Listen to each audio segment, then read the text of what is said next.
Je n'ai jamais pensé raconter cette histoire à personne. Pendant très longtemps, j'ai cru qu'il valait mieux tout garder pour moi, vivre ma vie en silence, comme je l'ai toujours fait. Mais il y a un jour qui me donne encore des frissons rien qu'à y penser. C'était un mercredi ordinaire, un de ces jours comme tant d'autres où je quittais la maison avant le lever du soleil, mettais mon sac à dos sur le dos et me rendais dans le centre de São Paulo pour effectuer des livraisons. Ce n'était pas un travail facile, mais il était honnête. Je connaissais chaque ruelle de ce quartier, chaque entrée d'immeuble de bureaux, chaque réceptionniste qui faisait semblant de ne pas me voir. Ce jour-là, j'avais une livraison à Sousa et Braga, une agence de marketing chic de celles qui disposent d'une réception en marbre, de gens en costume cravate et d'un air de supériorité qui te repousse dès que tu entres. J'y étais allé plusieurs fois et j'avais toujours été traité comme un invisible. Mais ce jour-là, quelque chose m'a marqué d'une manière différente. J'ai remis l'enveloppe au réceptionniste et suis resté à attendre le protocole. Pendant ce temps, un groupe de 3 hommes est sorti de l'ascenseur en riant fort. L'un d'eux, je crois qu'il était cadre ou quelque chose du genre, m'a regardé et a dit à haute voix, en riant, « Imagine celui-là qui donne des ordres un jour, le monde serait fichu. » Ils ont ri, comme si c'était la chose la plus absurde du monde. Je n'ai rien répondu, je suis resté là, avec le protocole à la main, ressemblant plus à un objet qu'à une personne. Je suis descendu de l'ascenseur en sentant mon estomac se nouer. Ce n'était pas seulement l'humiliation, c'était la sensation que tout cela était le reflet de tout ce que j'avais vécu jusque-là. Invisible, sous-estimé, étiqueté. Ce même jour, en rentrant chez moi, j'ai enlevé mon sac à dos et suis allé directement à l'ordinateur. J'avais cette habitude un peu secrète d'étudier le soir. Pendant que beaucoup regardaient des séries ou jouaient, je plongeais dans des tableurs, des vidéos sur le marché financier, le comportement des consommateurs, l'analyse d'affaires. C'était mon refuge, mon monde parallèle. Ce que personne ne savait, c'est que j'avais déjà commencé à investir dans de petites entreprises depuis quelques années, aidant amis et connaissances à réorganiser leurs affaires. J'ai toujours été doué pour voir ce que les autres ne voyaient pas. Peut-être parce que, toute ma vie, personne ne m'avait vraiment vu non plus. Mais ce soir-là, après ce commentaire, je n'ai plus jamais pu penser comme avant. Quelque chose en moi a basculé. Ce n'était plus seulement une question de croissance financière. Il s'agissait de prouver, à moi-même et à tous ceux qui me regardaient de haut, que j'étais bien plus qu'un uniforme usé et un sac à dos sur les épaules. Les jours suivants, j'ai été animé par une obsession silencieuse. Quand je n'étais pas en livraison, j'étudiais tout ce qui concernait Sousa et Braga. J'ai commencé à rechercher bilan, actualité, mouvements internes, profil des associés. J'ai découvert que l'entreprise faisait face à une baisse de chiffre d'affaires, perdait de gros clients et avait une gestion interne remplie de vanité. Et là, dans ce chaos déguisé en sophistication, j'ai vu l'opportunité. J'ai commencé à discuter avec un investisseur qui avait déjà fait affaire avec moi auparavant. Je lui ai montré tout. Chiffres, risques, potentiel. Il a accepté de se lancer avec moi. À partir de là, chaque livraison que je faisais n'était qu'une nouvelle étape de mon plan. Et je restais silencieux, discret, agissant comme si rien ne changeait, mais tout en moi avait déjà changé. Les gens pensent que les grands changements se produisent dans le vacarme, mais le mien s'est fait en silence. Chaque fin de journée, je m'enfermais dans ma chambre, appelais des contacts, analysais des rapports, négociais de petites participations. En quelques mois, j'avais réussi à acheter une part considérable de l'entreprise sans que personne ne sache qui se cachait derrière. J'ai utilisé des noms de confiance, des mouvements stratégiques, tout avec une grande prudence. Le plus ironique, c'était de continuer à entrer dans Sousa et Braga par les portes de service avec une enveloppe dans une main et un casque dans l'autre, alors que, dans les coulisses, j'avais plus de pouvoir là-bas que beaucoup de ces cadres en costume. Je ne voulais pas de précipitation, je voulais de la précision. Je voulais qu'au moment venu, il n'y ait aucun moyen de revenir en arrière. Le jour est arrivé un vendredi pluvieux. Je n'oublierai jamais ce jour. Je suis entré par la même porte que d'habitude, sauf que cette fois-ci, je n'étais pas là pour livrer quelque chose. Je suis monté jusqu'au dernier étage, escorté par 2 avocats et avec tous les documents prêts. L'ancien PDG, Rodrigo, était en réunion lorsque j'ai été annoncé. Quand il m'a vu, il a poussé un petit rire moqueur, comme s'il pensait que c'était une blague. Mais ce n'était pas le cas. J'ai déposé les papiers sur sa table et j'ai dit, avec le calme de celui qui a attendu sa vie entière pour ce moment, « Je suis le nouveau propriétaire de Souza et Braga. » Le silence dans cette salle fut le son le plus fort que j'ai jamais entendu dans ma vie. Rodrigo est devenu pâle. Les autres cadres se sont regardés comme s'ils avaient reçu un coup au ventre. Et moi, je suis resté là, debout, les mains qui portaient autrefois des caisses, tenant maintenant le stylo qui signait le destin de l'entreprise. Il n'y eut ni discours de vengeance, ni humiliation. Il y eut du respect, parce que c'était cela que je voulais ramener dans cet endroit. Lors de ma première réunion en tant que propriétaire, je me suis assis dans la chaise qui me semblait autrefois inaccessible, et j'ai regardé chaque visage dans cette salle. Certains baissèrent les yeux, d'autres firent des semblants d'être normaux, mais personne ne pouvait cacher son malaise. Je parlais peu directement.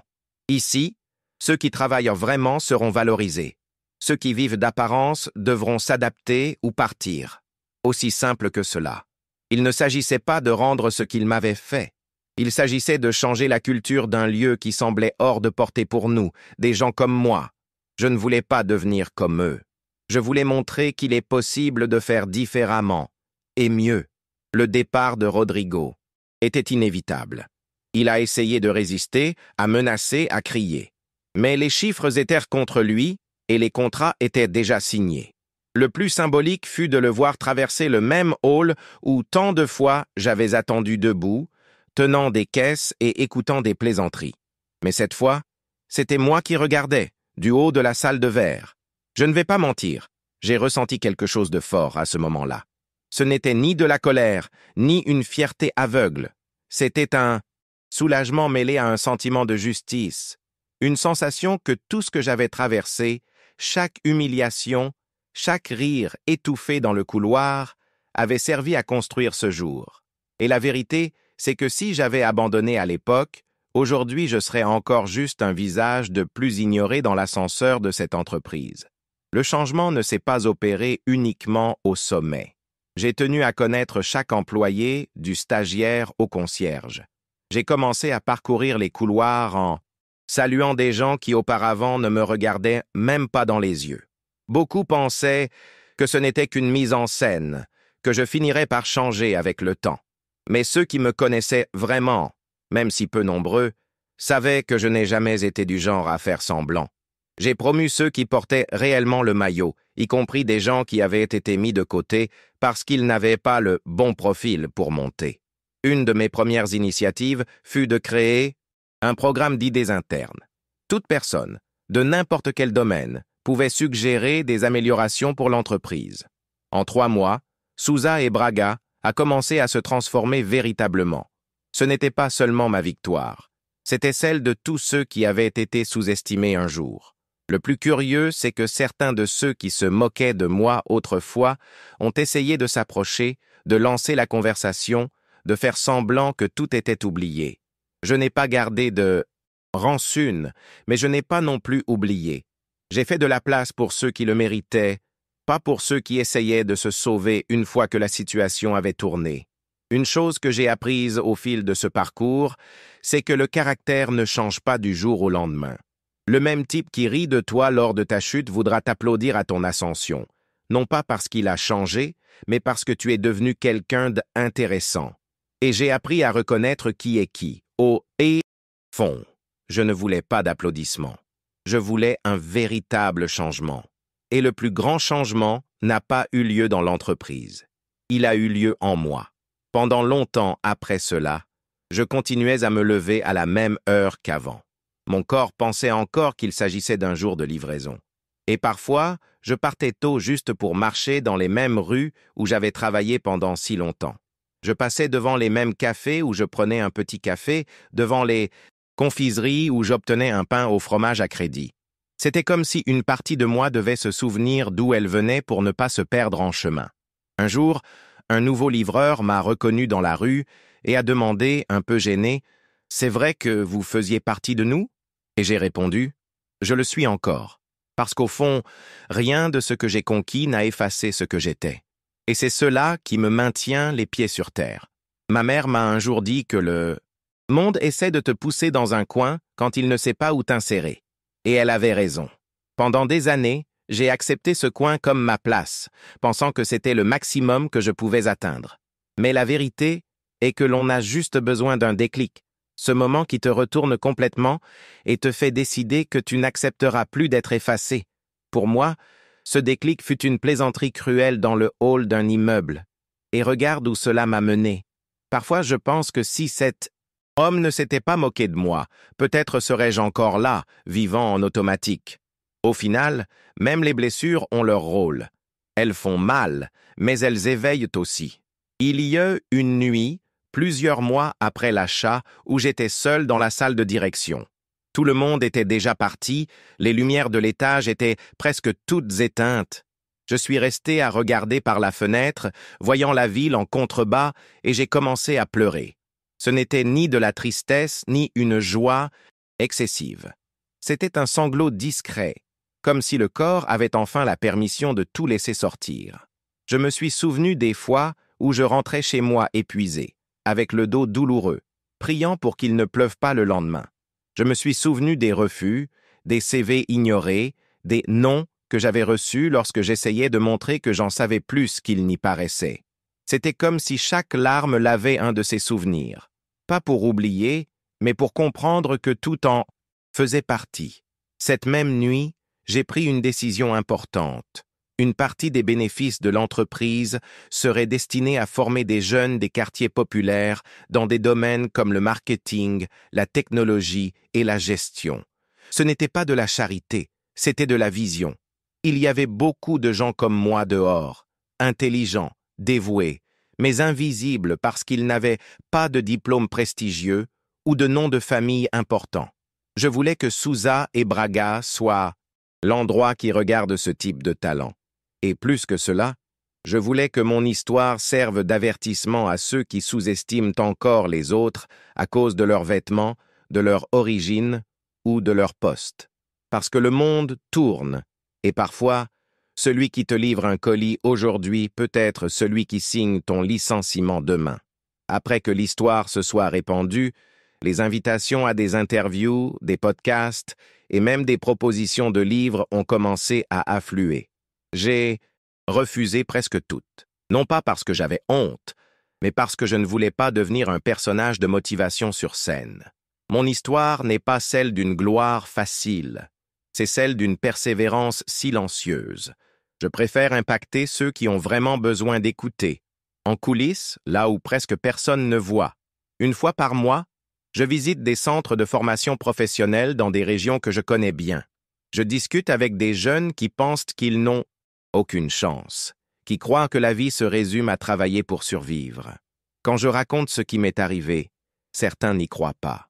Mais quand je parle en regardant dans les yeux, montrant mes mains calleuses que je porte encore, ils comprennent que c'est réel. Aujourd'hui, ma vie est différente, bien sûr. J'ai du confort, de la liberté et de la reconnaissance. Mais rien de tout cela ne me rend plus heureux que de savoir que je ne me suis pas corrompu en chemin. Je continue de vivre près de l'endroit où j'ai grandi, saluant les voisins, mangeant au même bar du coin. Le bento qui est devenu propriétaire d'une entreprise est le même bento qui faisait des livraisons sous la pluie. La différence, c'est qu'aujourd'hui, je parle plus. Je regarde dans les yeux et je ne baisse plus la tête. Et chaque fois que je croise un livreur dans la rue, je tiens à lui offrir un sourire et un bon travail, parce que je connais le poids que porte cet uniforme, et je connais aussi la force qui se cache derrière. Il y a quelques jours, je me suis arrêté au feu rouge, et j'ai vu un livreur courir entre les voitures, avec une caisse sur le dos, semblant épuisé. C'était en début de soirée, et je savais exactement comment il se sentait. Lorsque le feu est passé au vert, il m'a regardé rapidement et est reparti. J'ai failli descendre pour discuter, pour lui dire que tout peut changer, qu'il n'était pas invisible. Mais j'ai préféré garder cela pour moi et avancer, car au fond je savais, il aura aussi son moment. La vie a une façon curieuse de nous réveiller aux heures les plus improbables. Et parfois, il suffit d'une étincelle, d'une offense, d'une injustice, pour allumer ce qui est caché en nous. Je suis la preuve de cela. Je ne me vois pas comme un héros. Je me vois comme quelqu'un qui en avait assez d'accepter ce que le monde lui imposait, et qui a décidé de rendre l'appareil, mais pas avec de la colère, avec du résultat. La plus grande transformation de ma vie n'a pas été de devenir propriétaire de l'entreprise. Ce fut de cesser de croire que ma place se résumait à l'endroit où les autres me mettaient. Aujourd'hui, quand je regarde en arrière, je m'émue encore. Pas à cause des humiliations, mais parce que j'ai survécu à tout cela sans me perdre, et parce que j'ai transformé chaque blessure en force, parce qu'au final, surmonter ce n'est pas oublier, c'est se souvenir, et continuer malgré tout, plus fort, plus déterminé et plus juste.